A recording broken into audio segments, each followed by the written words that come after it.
On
n'a pas les pommes à guerre.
10e, Jérémy Zinglé. Si c'est avec Daniel Frech qu'il a connu le meilleur avec la victoire 1-1 au Cristal, mais aussi le pire avec un tonneau au Centre-Alsace, Jérémy a complété sa saison par quelques podiums de classe avec Clemens, Scharrer, Ragny ou encore Kempf, avec qui il finit 5e scratch au Turé-de-Mer.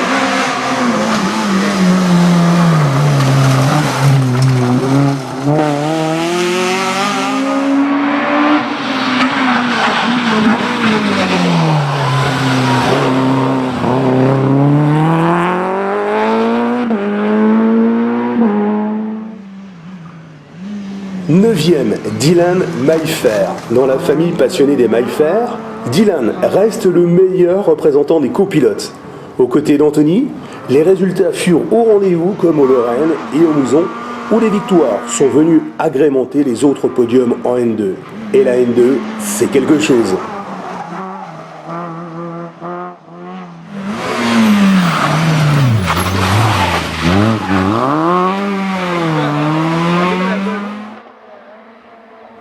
Huitième, Carole Lambert. Indissociable de son pilote, Philippe Verlet, Carole continue sa moisson de trophées, enrichie au fil des années aux côtés des meilleurs pilotes de la région, comme le réputé Max Göttelmann. Les 3 victoires de groupe F2000 gagnées en Alsace cette année ont d'ailleurs dû faire plaisir à cette très belle jeune maman.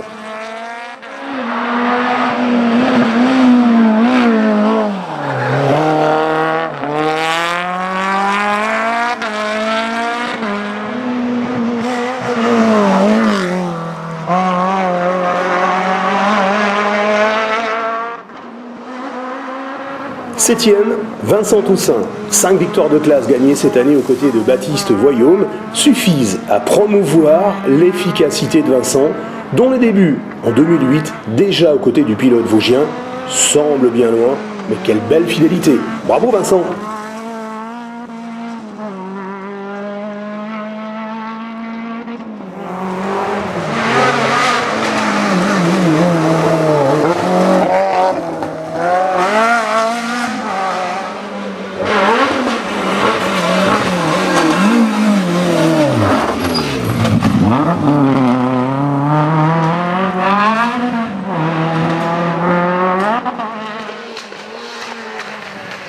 Nouvelle et remarquable venue de Morane Garcia, 6e. Partenaire heureuse de 7 bulletins dans la vie, comme dans le baquet, Morane entre dans le top 10 du comité pour sa toute première saison, qui comporte déjà un quatuor de victoires de groupe. Difficile de mieux débuter. Alors Morane, une petite chanson ?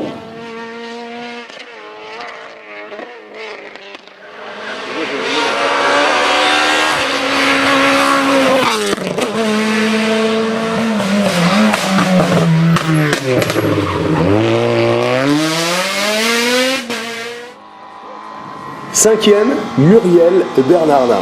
L'expérience et le professionnalisme de Muriel, associés au pilotage de Franck Gravier, ont renouvelé un tandem de choc sur les épreuves jusqu'à lui offrir le titre de lauréate de la classe R2 lors de la finale. Elle a beaucoup de mérite, Muriel, aux côtés de Francky.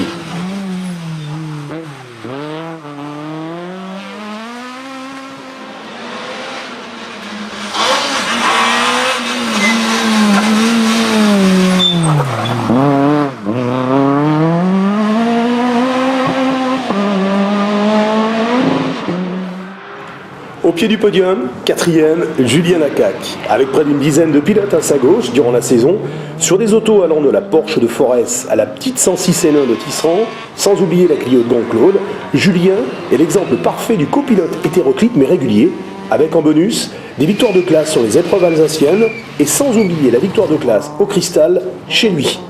Attention, même si c'est un as avec un simulateur, il ne fait pas semblant, Julien.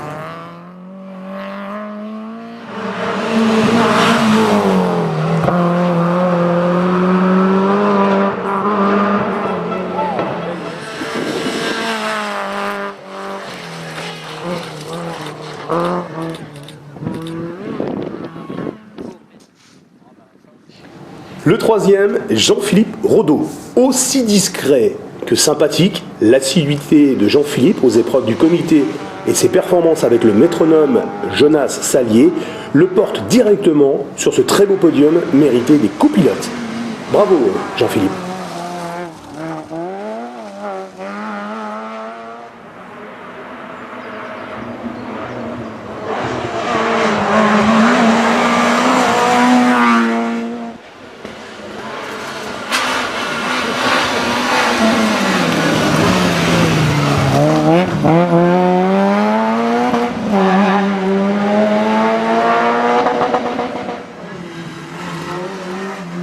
Numéro 2, Anaïs Mathieu, véritable complément de son très cher pilote Mathieu Verlet. Anaïs a réalisé une saison remarquable pour sa 3e année de copilotage seulement. De quoi rendre fier Papa Pascal, avec qui elle avait débuté dans la belle C2 Super C100 avant de connaître l'aventure de la Clio.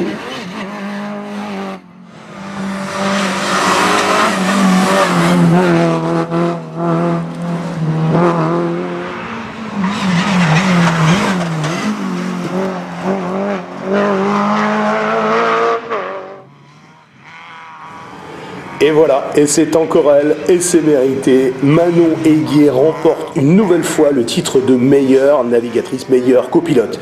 Que ce soit dans le baquet de droite de la Saxo, de Lolo Poirot, ou de la Clio de l'Araignée, FMG, Manon n'a connu que la performance, si on nommait le mauvais souvenir du Rupéen. Ses victoires en F2000, comme au Vosgien, à la Plaine ou en N2 lui permettent de récidiver dans la conquête du titre, donc de meilleure copilote. Bravo Manon, bravo Madame la Présidente.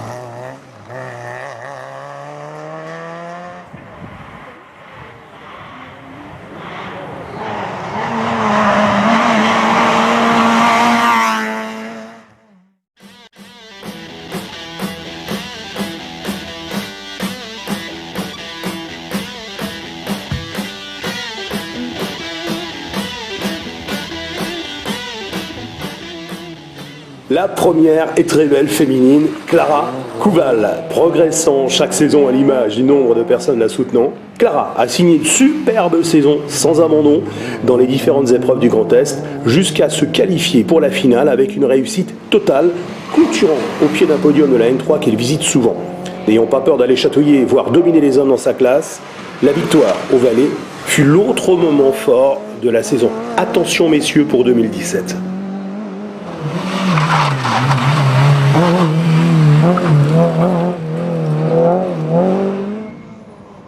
Et dans le top 10, le 10e, Patrice Cordier. Dans les joutes qui animaient la classe F2012 dans la Ligue, Patrice démontra cette année à nouveau sa régularité en signant 5 victoires de classe, une de groupe et de très beaux podiums. Seule une erreur à Lunéville viendra ternir ce quasi sans faute, mais pas sa motivation pour 2017.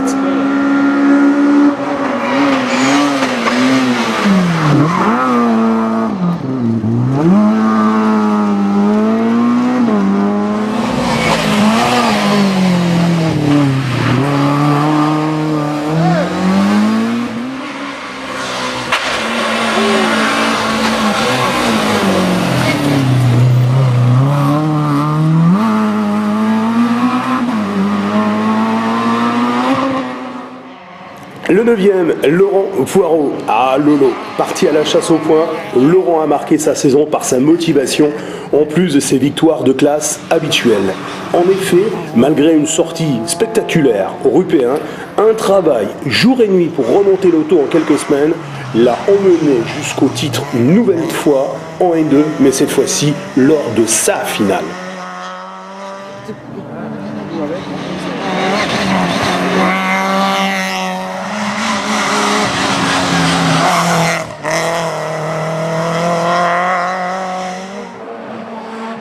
Le 8e, Philippe Verlet.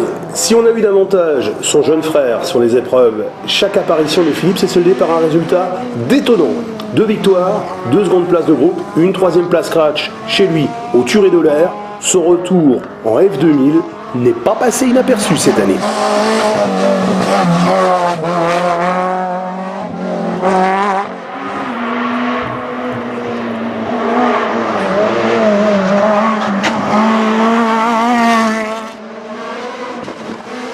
Le 7e, Sébastien Burtin. Si Sébastien n'avait que 5 rallyes programmés dans le comité, il les a bien remplis avec 3 victoires de groupe F2000, mais surtout 2 podiums scratch au Mouzon et au Valais. Sur sa Clio d'une fiabilité exemplaire, Un dernier podium au Vosgien est venu le confirmer dans ses choix techniques. Sans nul doute, cette année, une très belle année sur tous les plans pour Seb Burtin.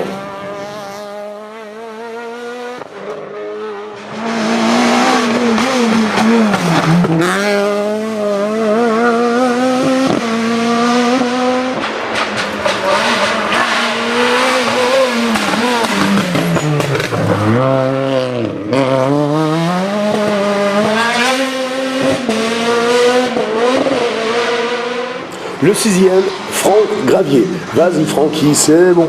Vas-y Francky. Alors que tout le monde ne voit que par les 208 et autres Adam en classe R2, Franck a démontré qu'une top C2 bien pilotée peut faire des prouesses. S'il n'avait pas eu quelques contre-performances sur les nationaux vosgiens, on aurait qualifié le membre Otto Racine d'imbattable dans la région, comme à la très très belle finale de Lunéville.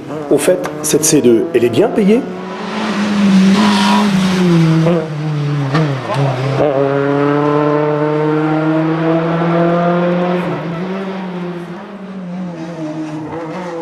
Le 5e, Baptiste Voyaume. Après quelques saisons sur différentes Peugeot, Baptiste est passé à une performante Clio cette année, toujours en 1.7, mais avec de gros chronos à la clé. Après un bon début de saison, son retrait au Lorraine ne sera qu'une anecdote dans la moisson de victoires de classe qu'il fit par la suite. En tout, 6 au total en Lorraine-Alsace.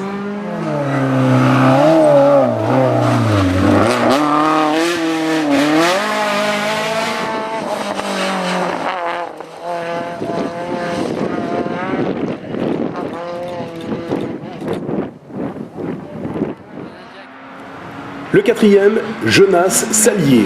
Discret, mais toujours bien placé, Jonas est monsieur régularité de la concurrentielle et très belle classe M2. Avec 3 victoires de classe, dont une au Vosgien et plusieurs podiums, il n'a manqué que de chance à la gelée pour embellir sa très belle saison.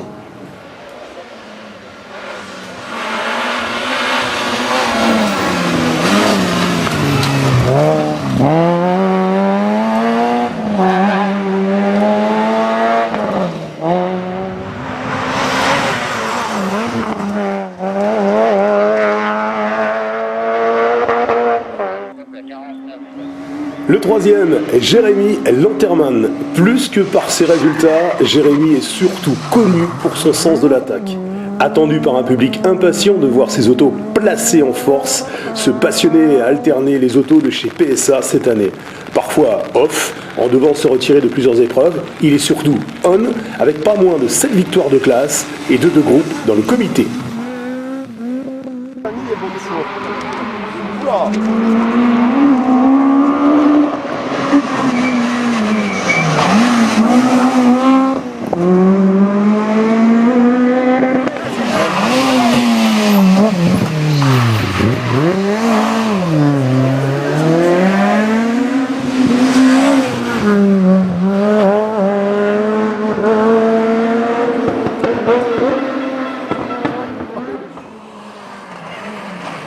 Le second, Mathieu Verlet. Chaque saison, le plus jeune de la famille Verlet monte en puissance. Malgré plusieurs abandons comme à Lunéville, Mathieu a toujours joué pour le podium en N3 et surtout pour le gain de la classe qu'il remporte sur 6 épreuves de la Ligue. Le groupe N final emporté à domicile à Masevaux fut sans nul doute la cerise sur le gâteau du losange Renault.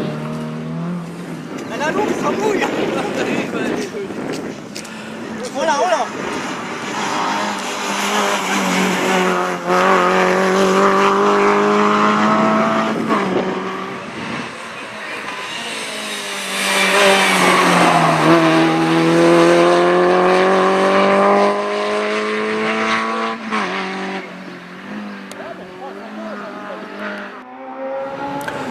And the number one is, the winner is le premier, François-Michel Grosjean. Après une petite saison 2015, François a retrouvé cette année son statut de favori d'un groupe F2000 disputé. Si les débuts en Meuse se conclurent par une victoire d'entrée, des abandons comme Lorraine ont terni sa première moitié de saison. Mais la trêve estivale a permis à FMG de redistribuer les cartes sur ses terres, comme au Rupéen, à la Plaine, au Vosgien où il signe le groupe, et conclure par un très beau podium de classe lors de la finale de Lunéville.